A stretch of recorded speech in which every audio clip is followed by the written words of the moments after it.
Boa tarde.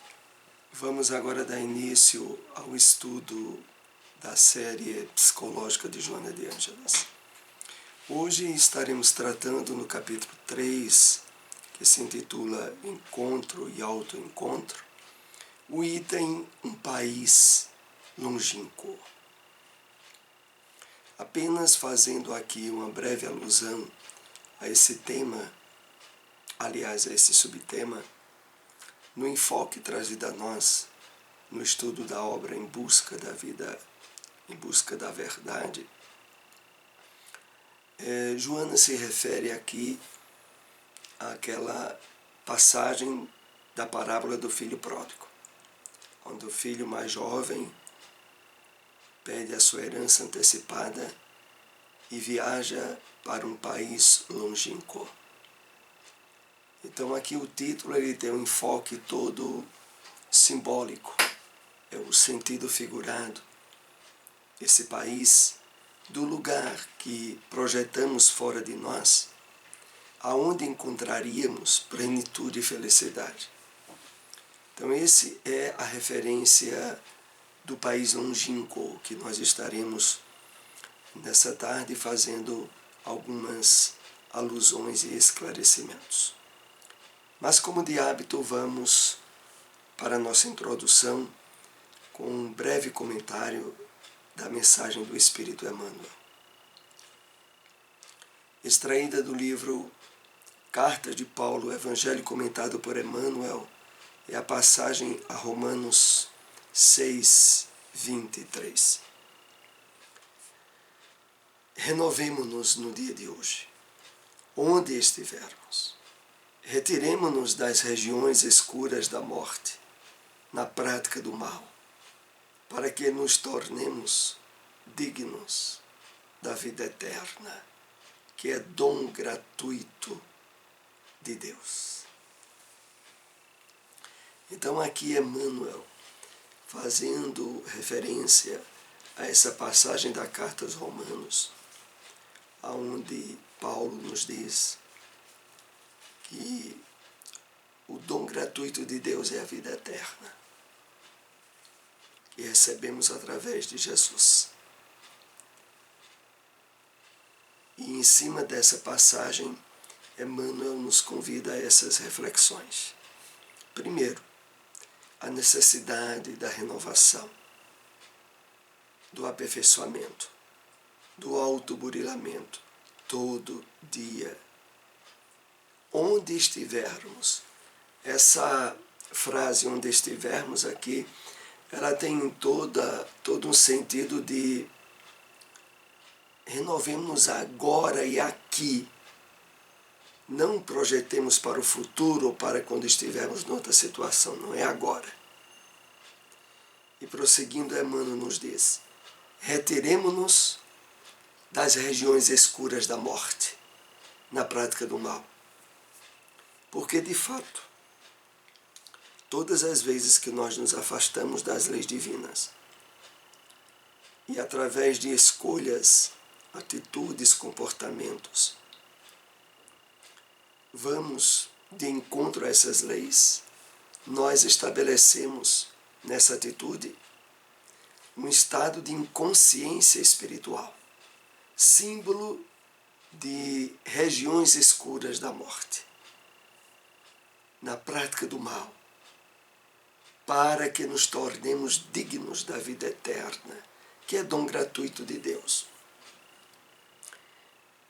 A questão é essa. O dom gratuito de Deus é a vida eterna na qual nos encontramos.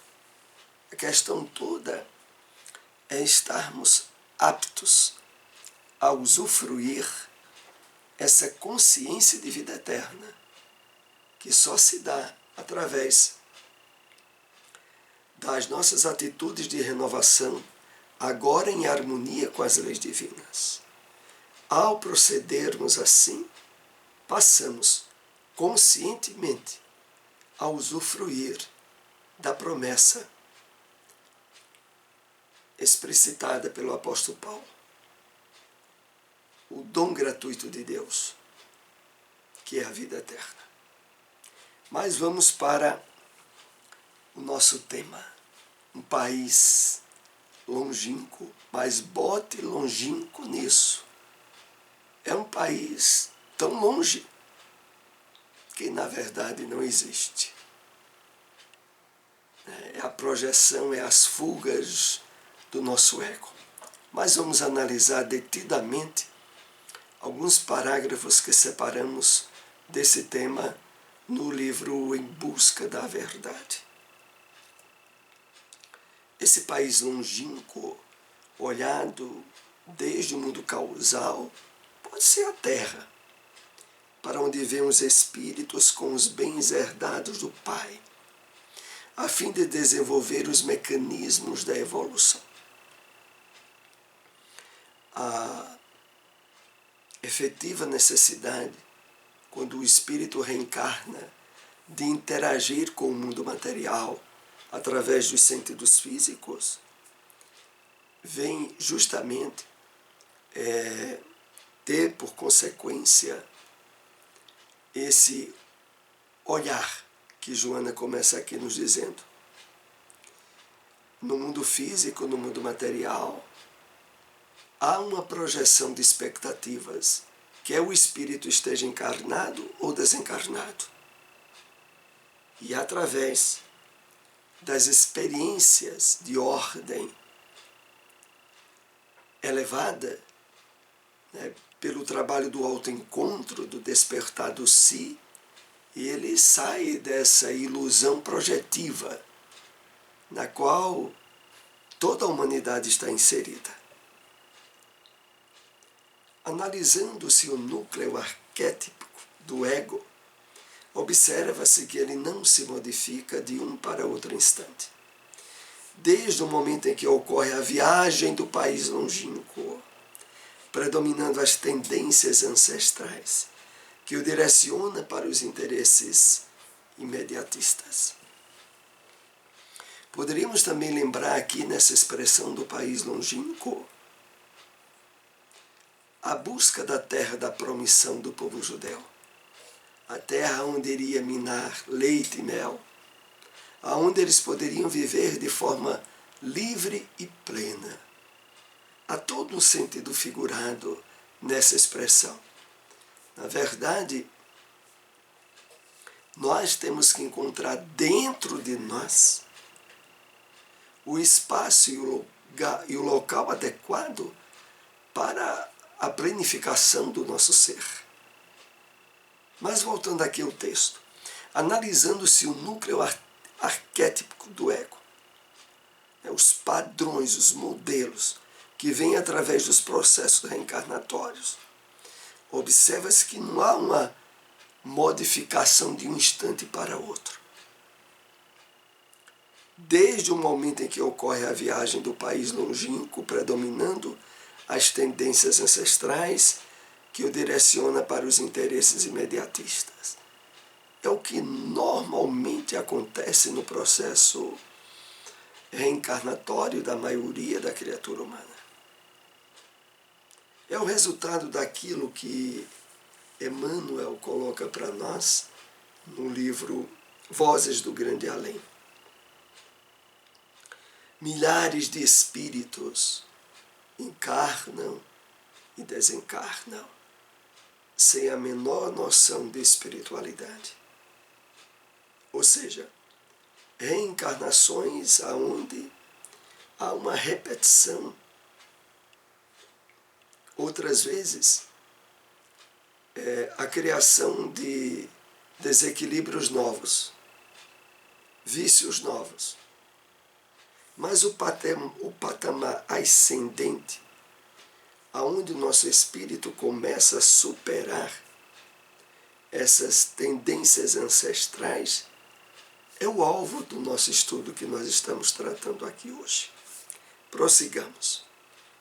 Herdeiro dos recursos da inteligência e do sentimento, das tendências artísticas e culturais, a que não dá valor, por exigirem sacrifícios e desafios, reúne os tesouros da sensualidade, das ambições desmedidas, dos jogos dos sentidos primitivos e parte para outra região.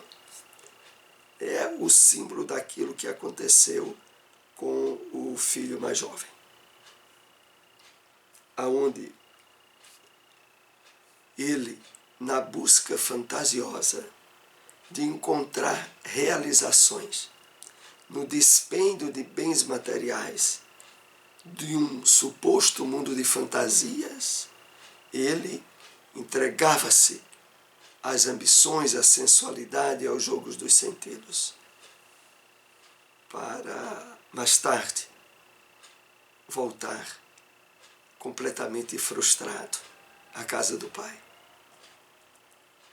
Exaure-se em companhia dos seus demônios internos e dos seus anseios desregrados, até que surge a fome, por escassear os meios de prosseguir na loucura, e termina por encontrar companhia nas pocilgas dos vícios mais perversos.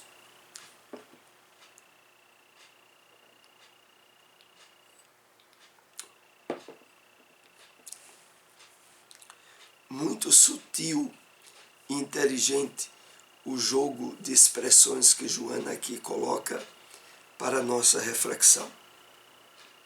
Porque, de forma literal, na parábola, é dito que o filho mais jovem desce a um nível tal que passaria a comer a lavagem dos porcos. Face o nível de fome e necessidade que passava. E aqui Joana coloca, por encontrar companhia nas pocilgas dos vícios mais perversos. A história na parábola é todo um conjunto de símbolos. Não se tratam de porcos físicos. Não se trata da lavagem deles. Se trata da podridão dos vícios a que aquele espírito jovem se entrega ao sair da casa do Pai. Por isso, logo no começo, Joana coloca: exaure-se em companhia dos seus demônios internos. O problema não eram as dificuldades e os problemas de ordem exterior que aquele espírito veio a ter, mas a bagaceira que ele trazia dentro dele, seus demônios internos, estabelecido nos anseios desregrados, até que surge a fome. E a fome aqui, como nós percebemos, é em itálico, porque não é a fome apenas em termos físicos, como é colocado na parábola. É a fome em termos de necessidades espirituais, de preenchimento do vazio que era a vida daquele jovem ao longo de suas escolhas desastrosas. Enquanto permanecem no gozo desgastante, desperdiçando a herança que conduziam, tudo é frustrante. O desespero é crescente, as perspectivas são negativas, o que os impele a uma nova tomada de decisão. O retorno à casa, às raízes, a fim de recomeçar. De fato,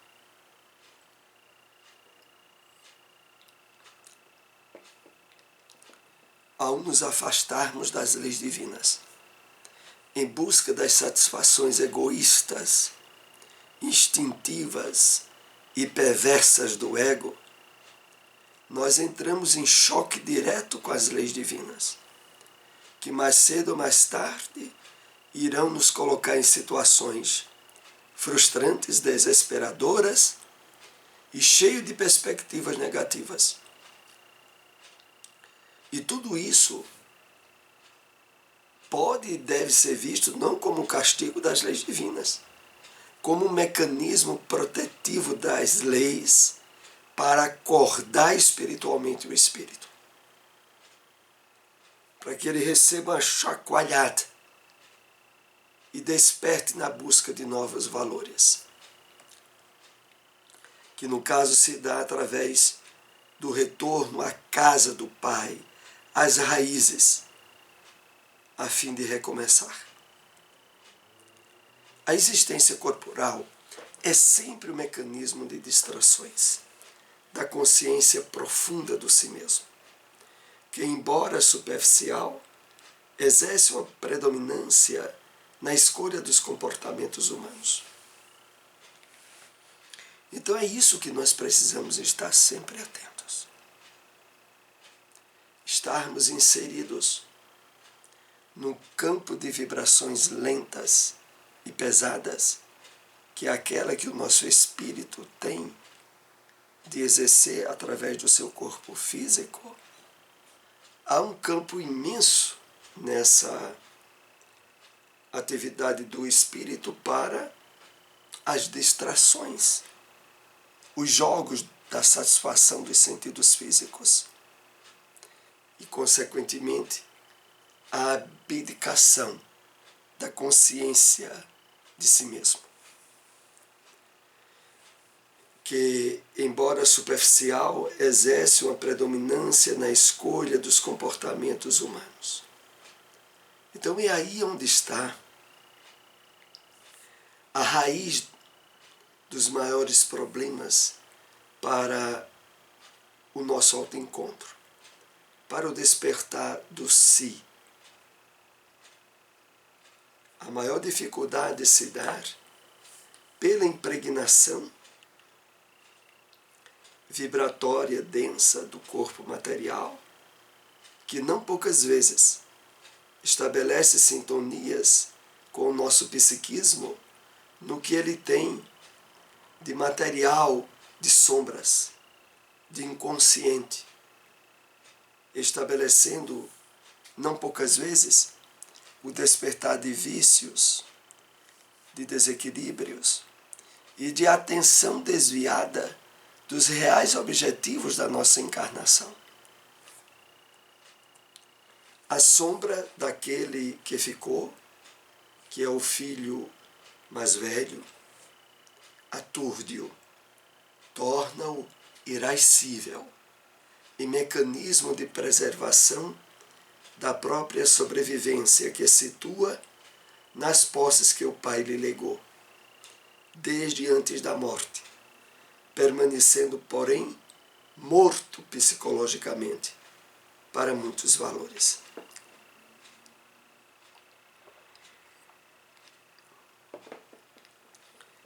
É muito sutil como o mestre dos mestres colocou nessa história, na parábola do filho pródigo, elementos que, estabelecido em termos de símbolos, transcenderia em muito a linguagem literal. Porque vejam bem, na linguagem literal é o seguinte: naquela família, o filho mais jovem já tinha pego a herança dele e desperdiçou. O filho mais velho ficou com o pai, naturalmente, para mais adiante receber a sua herança. Quando o irmão mais jovem volta, o irmão mais velho, humanamente falando, vê o que nele? Um usurpador que agora vem de novo para a casa do pai tentar extrair o que, na verdade, considerava o filho mais velho. Era seu. Era parte da herança que cabia a ele mais adiante usufruir. E aí, humanamente se falando, ele se expressa com raiva, com ciúme, com mecanismos emocionais de desequilíbrio. Porque, na verdade,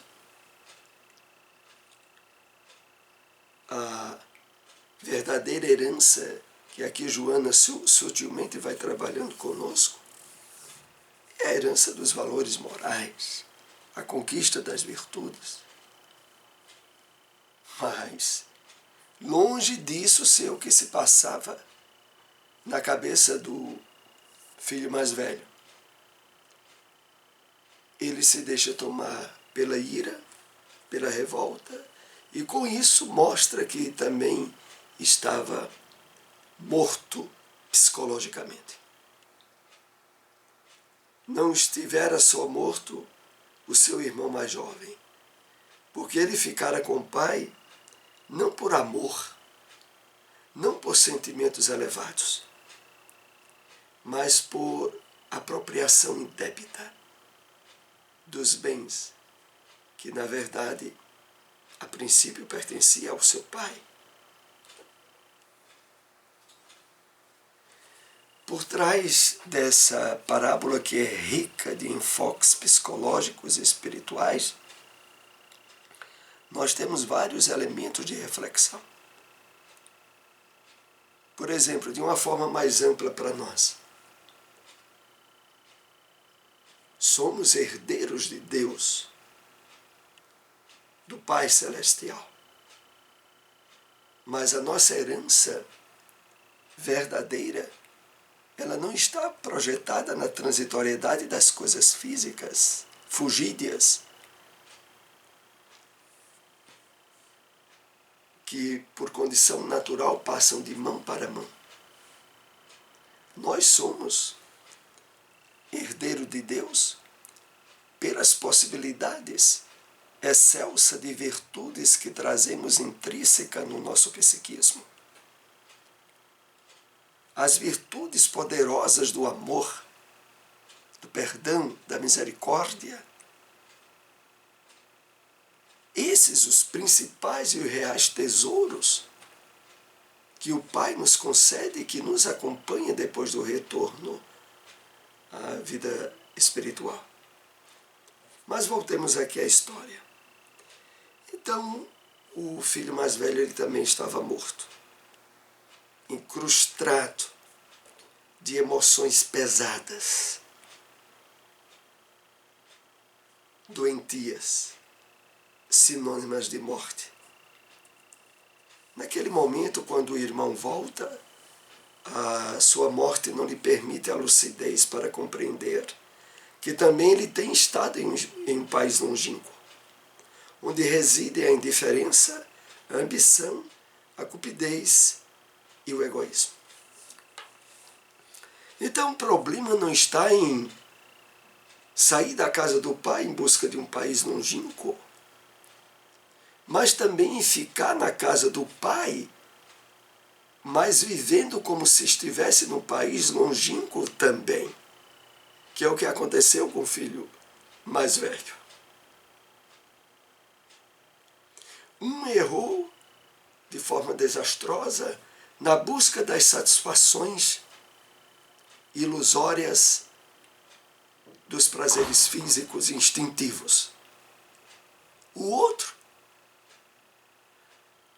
projetou as suas ilusões e sofrimentos nas emoções de desequilíbrio, da possessividade, da cupidez, da ambição, do ciúme. Escolhas de países longínquos. A perda de usufruir os benefícios do país presente, do ser presente, do self atuante. Objetivo desses nossos estudos de Joana. As mudanças arquétipicas do ego somente acontecem quando os indivíduos estão dispostos a despertar para a sua realidade, superando a sombra ao invés de cultivá-la.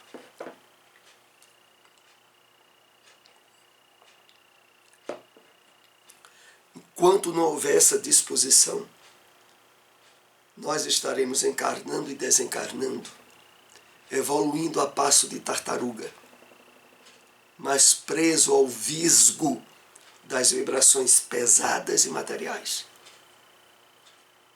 em inúmeras repetições de erros. Então, por isso, Joana aqui diz, as mudanças arquetípicas do ego somente acontecem quando o indivíduo está disposto a despertar para a sua realidade. essa disposição que é alvo desse estudo da psicologia de Joana de Ângeles, ao qual devemos buscar com afinco. A conquista de si mesmo há de ser realizada em atitude interior para superar os impositivos da sombra egoísta e perversa,